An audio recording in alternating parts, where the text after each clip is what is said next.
আমাদের প্রতিপক্ষ যে ভাইরা আছেন, আপনাদের উদ্দেশ্যে বলি, দেখেন আমরা কথাবার্তা বলেন, নির্বাচন করেন, আপনাদেরকে আমি স্বাগত জানাই।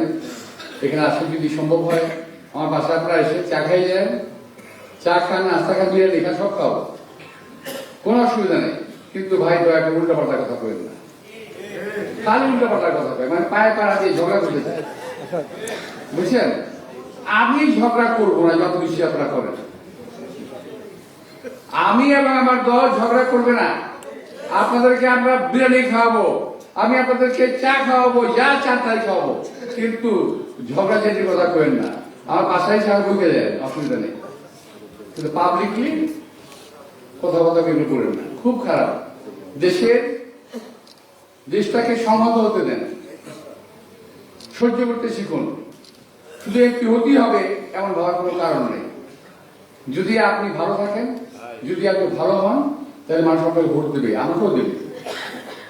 একটা প্রশ্ন শুধু আমার থাকে, কি জানেন? আপনি যদি এতই জনপ্রিয় হন, বাড়ির যান না কেন নির্বাচন করতে, বাইরে কেন? আমার প্রশ্ন এটা। নিজের যে ভাষাটা আছে যান না, ওখানে করে নির্বাচনটা।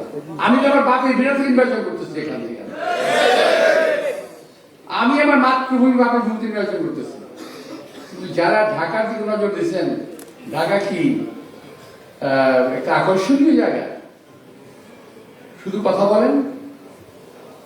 আমি তো জানলাম যে আপনি আপনার যারা অনেকেই আছে দেশে যাইতেই পারেন না, গেলেই নাকি মাইগ্রেন খায় ফেরত আসে, যাইতেই পারেন না। তো এখন ঢাকা বাইছে নিয়েছে।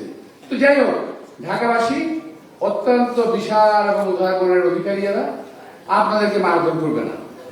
আপনাদেরকে আমরা সানন্দে রিসিভ করব।